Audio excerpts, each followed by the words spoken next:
위르겐 클린스만 감독이 이끄는 대한민국 축구대표팀은 13일 서울 월드컵 경기장에서 북아프리카 강호 튀니지와의 친선 경기에서 후반 10분과 12분에 이강인의 연속골, 그리고 후반 22분에 김민재의 세트피스, 헤더볼과 황의조의 결정타 골로 인해 4대0으로 승리를 차지했습니다.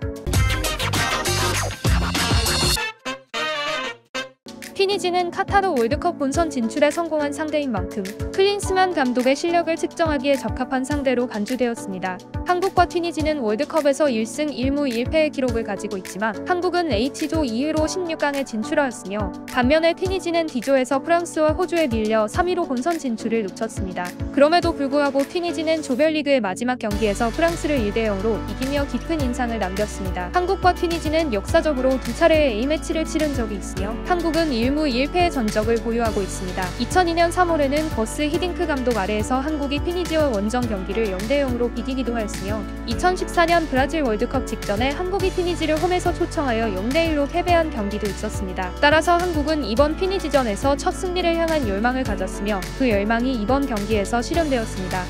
이 경기에서 클린스만 감독은 4-3-3 포메이션을 채택했습니다. 김승규가 골문을 지키며 수원의 이기재, 바이에른 뮌헨 소속의 김민재, 그리고 울산 출신의 정승현과 서령우가 수비 라인을 형성했습니다. 중장은 헨트의 홍현석, 말라인의 박용우, 그리고 마인츠의 이재성으로 구성되었고 공격 라인은 울버햄프턴의 황희찬, 미트윌란의 조규성, 그리고 PSG의 이강인으로 이뤄졌습니다. 이날 주장인 손흥민은 라인업에서 제외되었습니다. 손흥민은 최근 사타구니 부상 등으로 토트넘에서 경기 중 풀타임 출전하지 못하고 후반 15분 정도 교체되는 경우가 자주 있었습니다. 이러한 상황을 고려하여 클린스만 감독은 이번 경기에서는 일단 손흥민을 벤치에 앉히고 후반전을 대비한 것으로 보입니다. 또한 황인범은 선발 라인업에 포함되어 있었으나 경기 직전 워밍업 중 문제가 발생하여 급하게 교체되었습니다. 대신 홍현석이 그 자리를 대신하게 되었습니다. 이 경기에서는 6만여 명의 관중이 경기장에 찾아왔습니다. 경기 초반 10분 동안 양팀은 서로를 파악하는 탐색전을 벌였습니다. 그러나 전반 20분이 넘어가면서 경기장 분위기는 뜨거워졌습니다. 김민재가 후방에서 긴 패스를 찔러 넣어 황희찬에게 단독 기회를 제공하며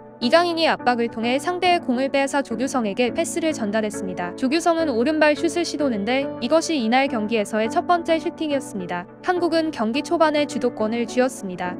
특히 튀니지 선수들은 바이에른 뮌헨에서 활약하는 김민재를 뚫지 못했으며 그는 상대 공격을 방해하는 데 뛰어난 능력을 보이며 관중들의 눈길을 끌었습니다. 전반 33분에는 한국이 수비형 미드필더 박용우의 중거리 슈팅으로 다시 공격을 재개했습니다. 튀니지 역시 공격을 시도했지만 패스가 원활하지 않아 큰 성과를 거두지 못했습니다. 이로 인해 튀니지의 불안한 패스가 한국의 공격 기회로 이어졌습니다. 그러나 한국도 수비 상황에서 어려움을 겪는 등 전반전을 별다른 기회 없이 마무리했습니다. 팬들 입장에서는 손흥민이 결장한 상황을 감안해도 최근 프리미어리그에서 좋은 모습을 보이는 황희찬과 같은 선수를 충분히 활용하지 못한 클린스만의 전술이 의문스러웠던 시간이었습니다. 전반전은 추가 시간 1분만 흘렀으며 그 시간이 종료되자 바로 전반전 종료 휘슬이 울렸습니다. 전반전의 기대 득점은 한국이 0.11, 튀니지가 0.04로 팀 모두 공격에서 큰 성과를 거두지 못한 경기였습니다. 한국 대표팀은 클린스만 감독 취임 이후 5골 중 3골이 전반 초반에 나왔습니다. 이를 증명하듯 후반전 재개 후 한국은 활발한 공격의 모습을 보였습니다. 후반 시작 후 이강인은 오른 측면에서 활발한 움직임으로 공격을 주도하였고 그 뒤로 김민재가 왼 측면까지 이동하여 이탈리아 세리에 A에서 각광받은 그의 공격 능력을 선보였습니다. 전반전 기회를 많이 잡지 못한 황희찬도 왼쪽 측면을 더욱 활용하며 클린스만 감독 아래에서의 첫 번째 골을 노렸습니다. 한국은 결국 후반 초반 이강인의 왼발 프리킥 골로 앞서 나갔습니다. 이강인은 페널티 지역 오른편에서 돌파하던 중 상대의 반칙을 유도하고 그 후 직접 골을 넣었습니다.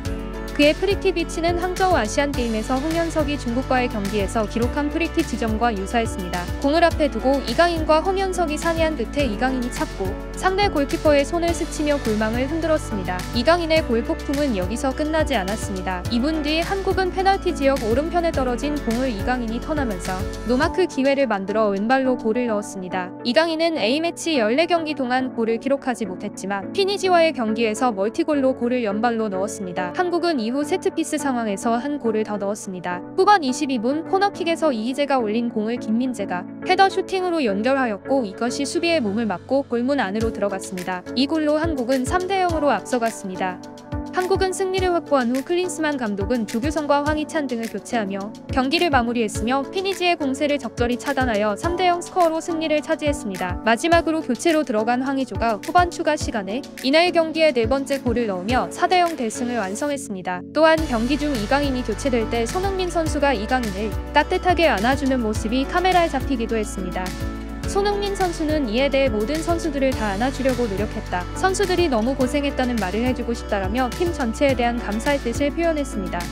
또한 대표팀에서 첫 골을 넣는 순간은 언제나 꿈꾸어왔던 순간이다. 그런 순간을 이강인과 함께 할 수 있어서 너무 좋았고 강인이가 앞으로 더 많은 골을 대표팀을 위해 넣어야 할 텐데 이번 골이 처음이자 마지막이 아닌 더 많은 골들을 넣을 수 있으면 좋겠다는 생각을 가지고 있다고 설명했습니다. 손흥민은 자신이 경기를 볼 때 많이 긴장하고 초조해지며 자신이 출전하지 않는 상황에서도 팀을 응원하는 마음을 전달했습니다.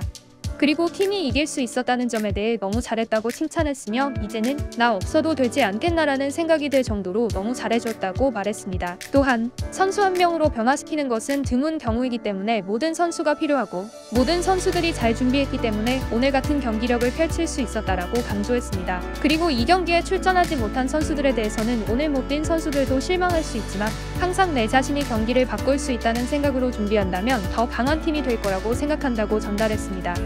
피니지를 상대로 대승을 거둔 클린스만호가 베트남전에서도 좋은 모습을 보여주기를 기대합니다. 새로운 소식으로 빠르게 돌아오겠습니다. 구독과 좋아요 꼭 눌러주세요. 감사합니다.